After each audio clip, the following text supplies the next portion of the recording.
Good evening and welcome to the Saturday edition of Market Mantra, in which we give you a complete update on the economic news of the day.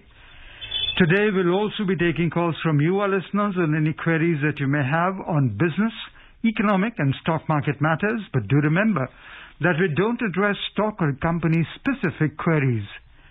The numbers to call us on are 2331 4444, 2371 7106 or 2371 7117.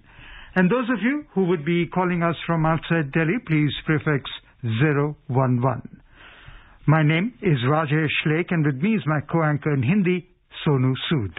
धन्यवाद राजेश। नमस्कार श्रोताओं, market मंत्र में आपका स्वागत है। रोज की तरह आज भी हम ताजा आर्थिक समाचार आप तक लाएंगे। श्रोताओं, आज शनिवार है। हर शनिवार की तरह आज भी हम आपके प्रश्न सीधे प्रोग्राम में शामिल करेंगे।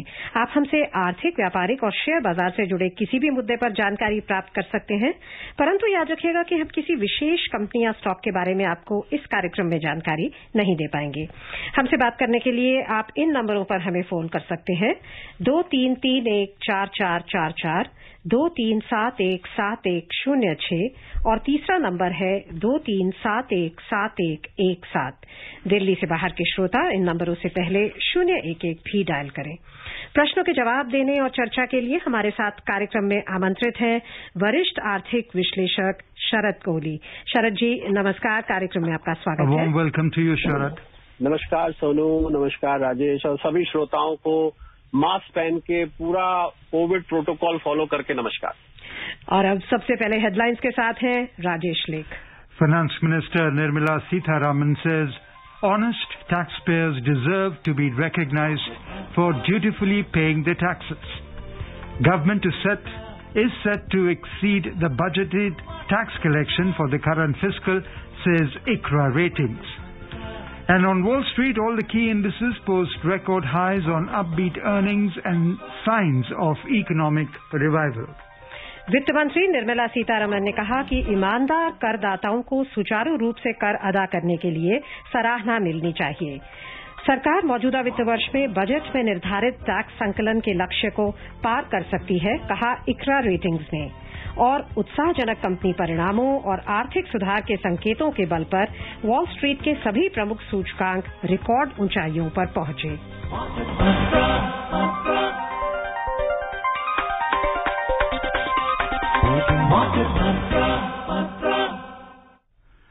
Finance Minister Nirmala Sitharaman today said honest taxpayers deserve to be recognized for dutifully paying their due shares of taxes. In a message to the IT department on the 161st anniversary of Income Tax Day, she complimented the department for continuing to work towards simplifying its procedures and processes and making its functioning hassle-free, fair and transparent. Minister of State for Finance Pankaj Chaudhary observed that most of the processes and compliance requirements have been shifted to online platforms and the need for taxpayers to physically visit tax offices has been eliminated or minimized. और अब हमारे साथ जुड़ गए हैं हमारे आज के पहले श्रोता सुभाष फरीदाबाद से। सुभाष जी आपका स्वागत है, सवाल पूछिए। नमस्कार मैडम जी। नमस्कार मैडम, मैं पूछना चाहता था कि आजकल मार्केट जो है रेंज बाउंड है, इसमें कभी एक दिन बढ़ती है दूसरे दिन घट जाती है, इसमें क्या कुछ स्पेकुलेशन है, क्या रीजन क्या है इसका? देखिए Subhash ji, market range bound है, इसमें कोई दो राय नहीं है। घटना बढ़ना सुभाष जी आपको एक मजेदार बात बताते हैं कि उसका स्वभाव है। और मार्केट आप सोचिए, ऐसी मार्केट हो जो रोज खड़ी रहे या रोज ऊपर जाती रहे या खाली नीचे आती रहे, ऐसा ना तो आज तक कभी हुआ है और ना कभी होगा। तो घटना बढ़ना तो मार्केट का स्वभाव है, पहली बात तो ये। दूसरी बात आपको मैं ये बताना चाहूंगा कि मार्केट की इस समय दो चीजें मार्केट में, एक तरह से बॉक्सिंग में बाउट होता है ना, दो लोग एक दूसरे को घूंसे मारते हैं, तो दो चीजों के बीच में लड़ाई चल रही है। पहली लड़ाई है जो डेल्टा वेरिएंट आ रहा है, जो ये क्या कहते हैं, जो नया ये कोविड का एक खतरा बना हुआ है, पूरे विश्व में बना हुआ है, भारत में ही नहीं विश्व में कुछ जगह तो आ भी चुका है। और दूसरी तरफ लॉकडाउन खुले हैं, इकोनॉमिक रिकवरी की बात हो रही है भारत में, अमेरिका में, अन्य देशों में। तो ये दो मुझे लग रहा है इस समय सबसे ताकतवर बॉक्सर्स बैठे हैं।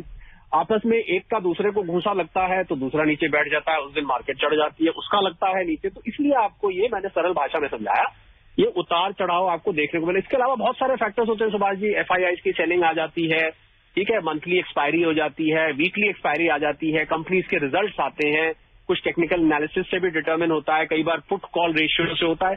बहुत सारे कारण सुभाष जी होते हैं मार्केट के ऊपर नीचे जाने के। पर जो दो सबसे बड़े बॉक्सर्स का मैंने आपको जिक्र किया, जी हाँ, ये उतार चढ़ाव आपको आगे भी बिल्कुल देखने को मिलेगा, और ये मार्केट का, इसको आप स्वभाव है, ये मन में इस बात को बसा लीजिए।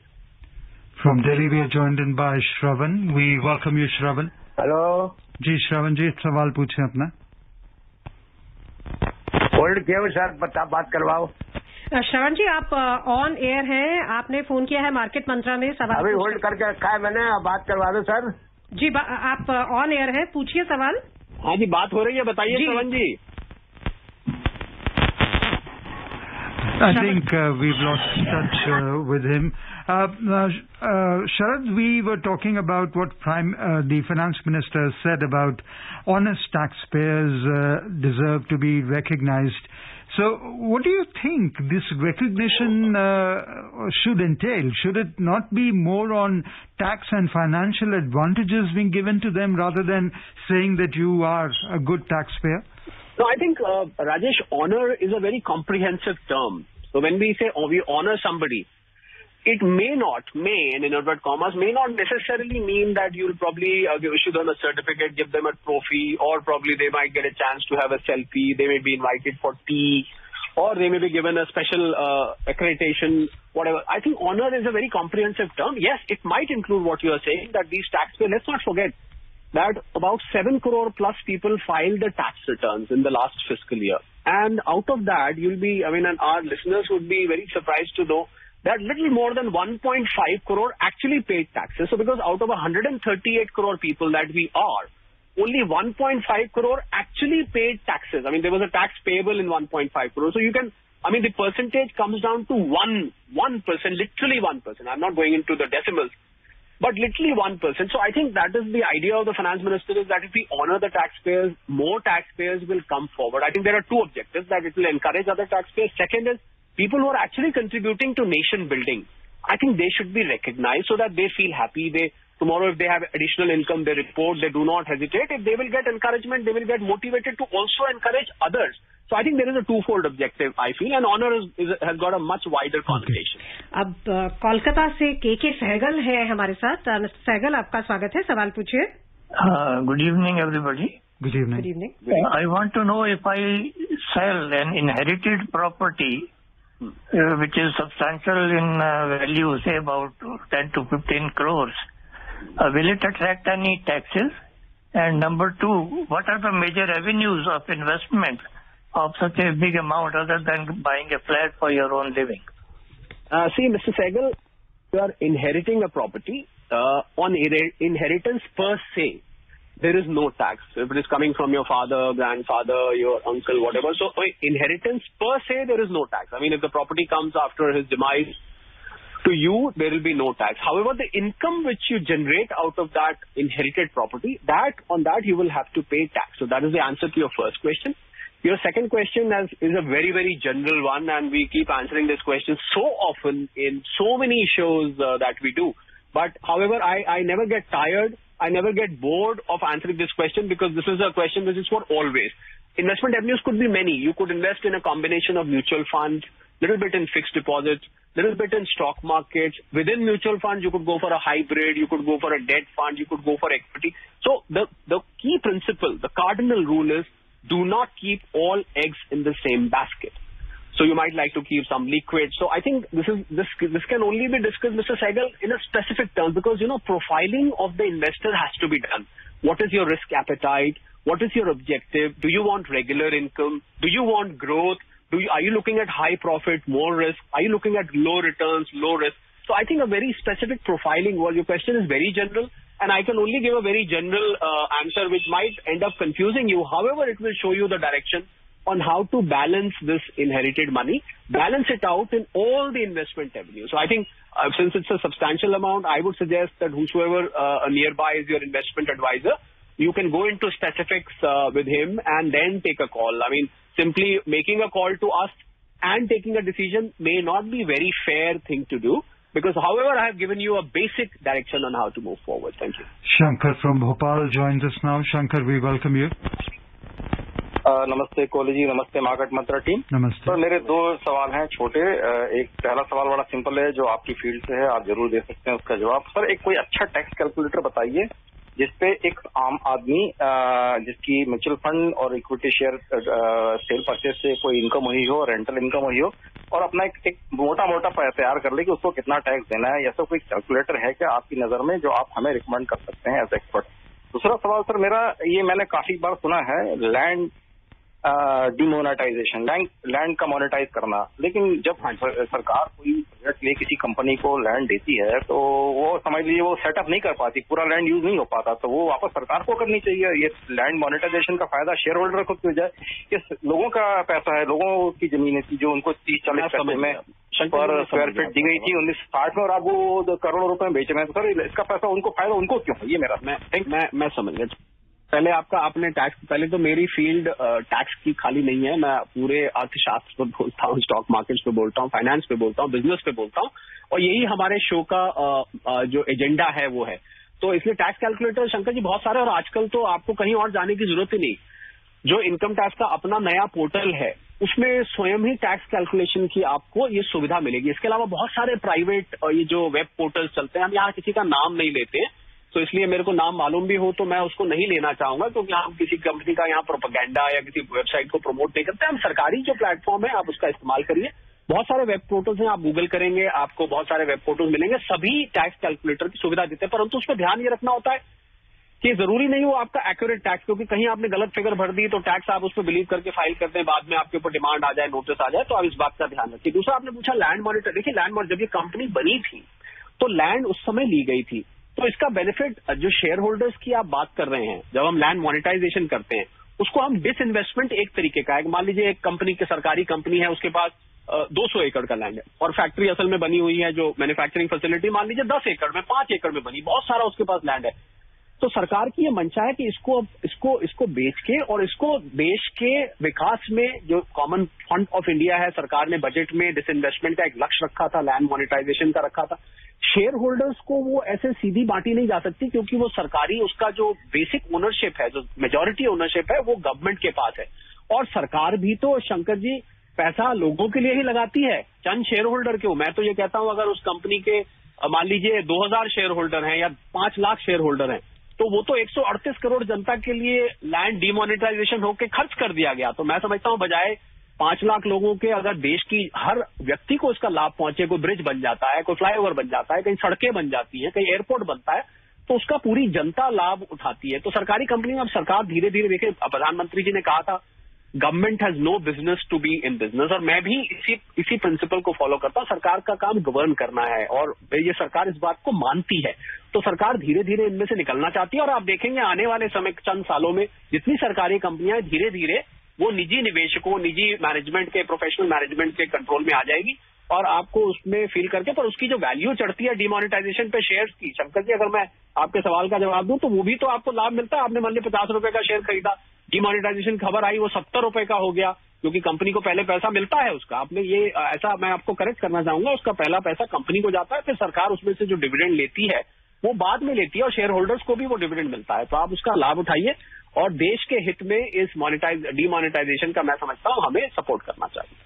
और अब दिल्ली से सतीश हमारे साथ हैं। सतीश जी नमस्कार, सवाल पूछे। हाँ जी नमस्कार जी मैडम जी। मैं शरद जी, जैसे अगर किसी देश में बड़ी तेजी से महंगाई होने लगे तो आप इसको विकास में काउंट करेंगे या कुछ और करेंगे? जैसे अगर आप यूएस में रहते हैं और आपके पास ना $25,000 है ना, आपको एक दिन में आप रहने के लिए घर खरीद सकते हैं।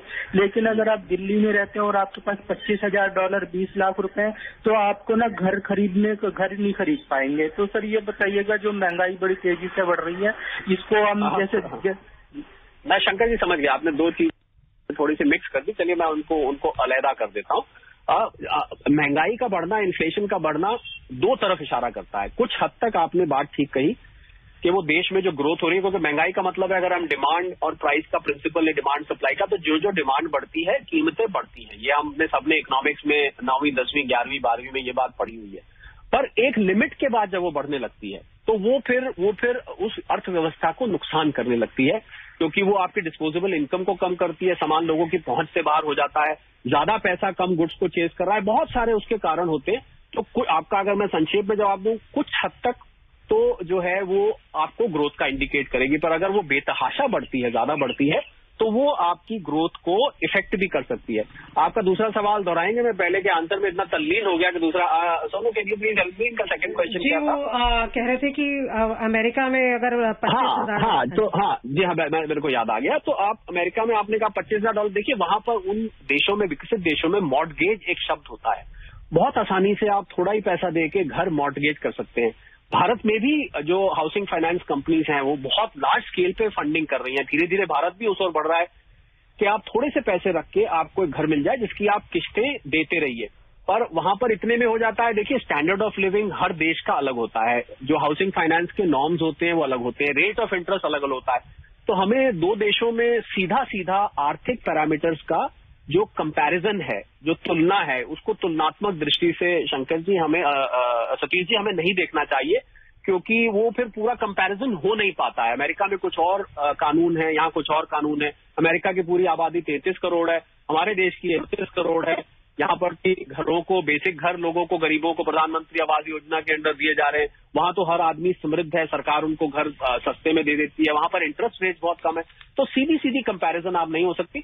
अगर आप स्पेसिफिक मेरे से पूछेंगे किसी देश का स्टैंडर्ड ऑफ लिविंग इतना क्यों है या वहां इतनी महंगाई क्यों, वो मैं ज्यादा बेहतर आपको उत्तर दे पाऊंगा। ये सीधी तुलना करना इसका मेरे हिसाब से उचित नहीं होगा। और अब मुंबई से रत्नाकर जी हमारे साथ हैं। रत्नाकर जी नमस्कार, सवाल पूछे।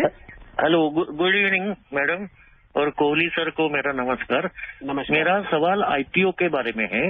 हाँ जी। कि जो नए नए आईपीओ आ रहे हैं उसमें हमने फाइनेंशियल जो रिजल्ट देखेंगे तो कुछ जगह में YOY year on year loss भी दिखता है, कुछ जगह प्रॉफिट कम होता दिखता है। तो ऐसे आईपीओ सिलेक्शन करते समय हमने ये ध्यान में लेना चाहिए क्या? तो कैसे हम ध्यान में, उसके लिए क्या क्राइटेरिया लगाएंगे? बिल्कुल, ये एक सवाल है। और दूसरा सवाल है कि अभी ये 53,000 मार्केट क्रॉस कर रहा है, तो अभी डाउनफॉल आने का समय हो गए। अच्छा, तो रत्नाकर जी आपने तो अपने दोनों सवालों में अपना जवाब भी दे दिया। अब आप पूछे कि मैं आपके सवाल में आपका जवाब ढूंढ लेता हूं। देखिए, आपने कहा कि आईपीओ में ईयर ऑन ईयर लॉस दिख रहा है या प्रॉफिट दिख रहा है, तो हमें किस में लगाना चाहिए? तो अब आपके प्रश्न में उत्तर यहाँ ढूंढा है कि मैं तो कहूंगा प्रॉफिट में लगाना चाहिए। अगर आपको प्रॉफिट जो दिख रहा है तो आप उसमें जाइए। अगर लॉस वाली कंपनी को आप थोड़ा अपने प्रेफरेंस में प्रायोरिटी लिस्ट में नीचे कर दीजिए। ये आपके पहले सवाल का जवाब है। आपके दूसरे सवाल का दूसरा सवाल इनका क्या था? 53,000 को क्रॉस करना है। तो आपने ये भी आपने देखा जाए तो स्वयं जवाब दे दिया कि 53,000। आपने तो एक तरह से मार्केट की भविष्यवाणी कर दी कि 53,000 है, अब ये गिरना चाहिए।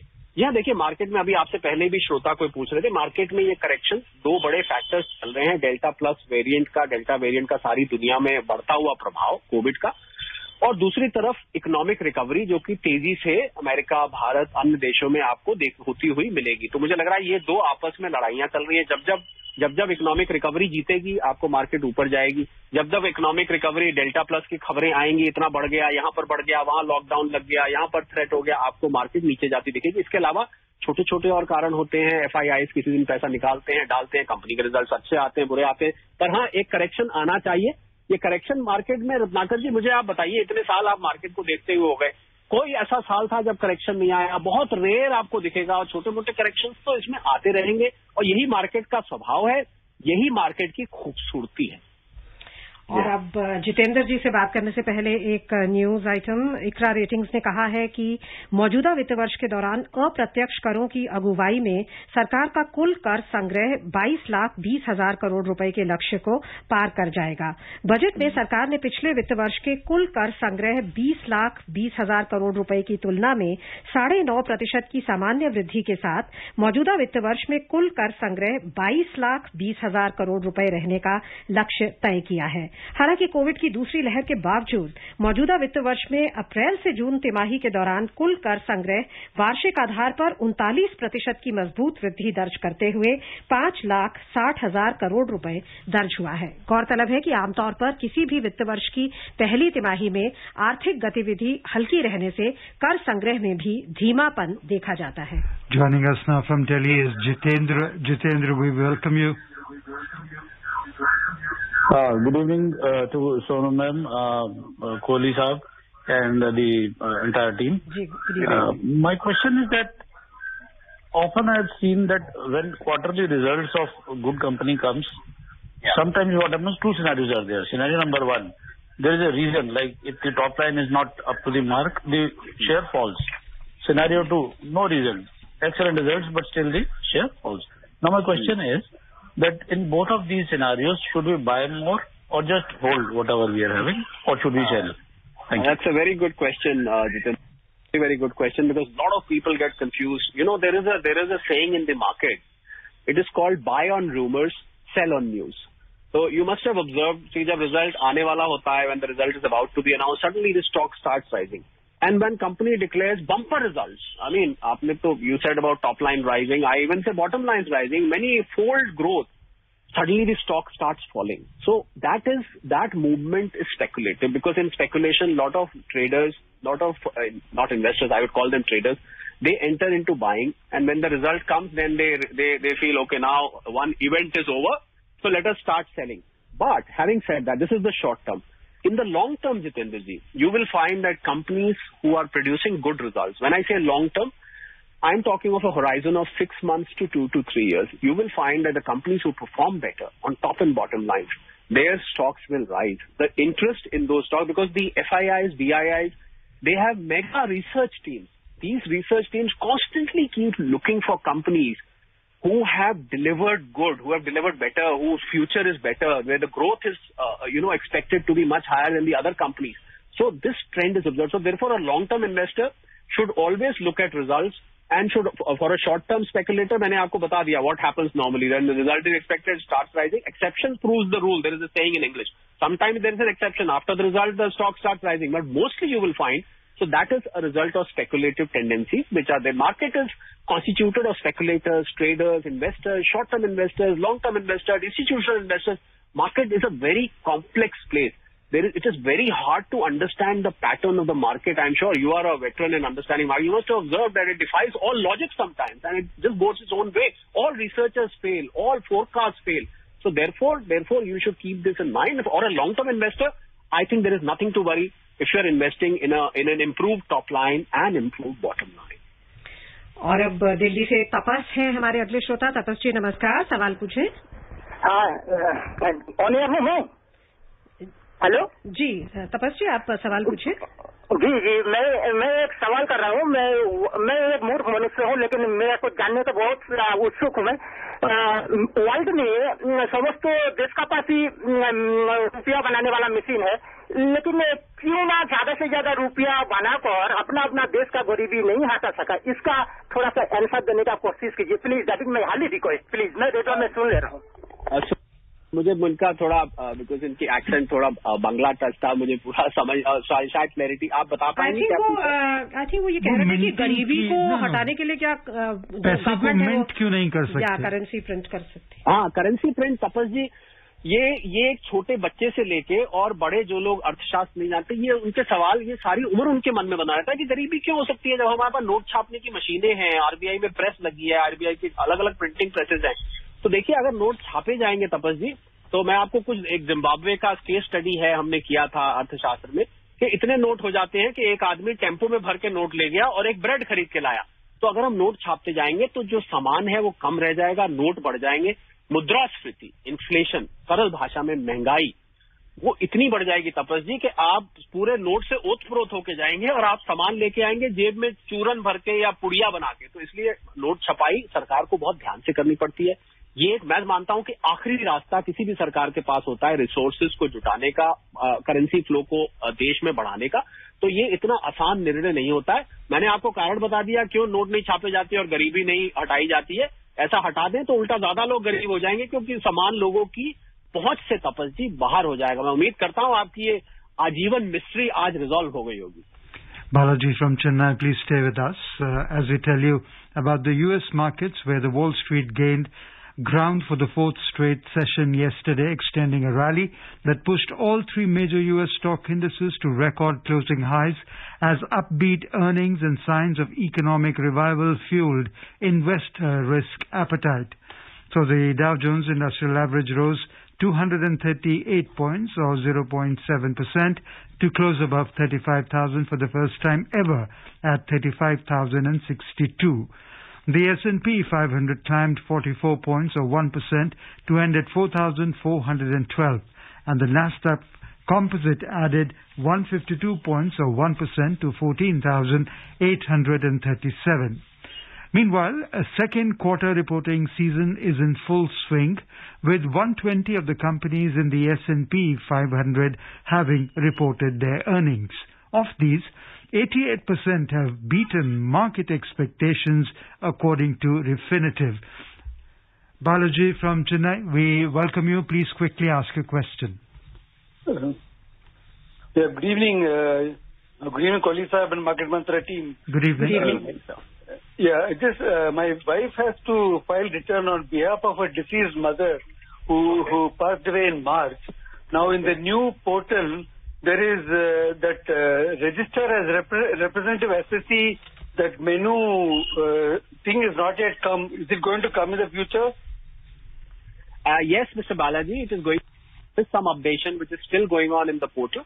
But you must keep in mind, Mr. Balaji, that only in the first year when your deceased mother, she unfortunately lost her mother, in that year she will file as a representative. In the next year, she will have to, because if she's inherited those assets or whatever, in the next year it will go to the relevant people and they will have to include it in their relevant income. Yes, the facility is going to be shortly uploaded on the portal and the process is on.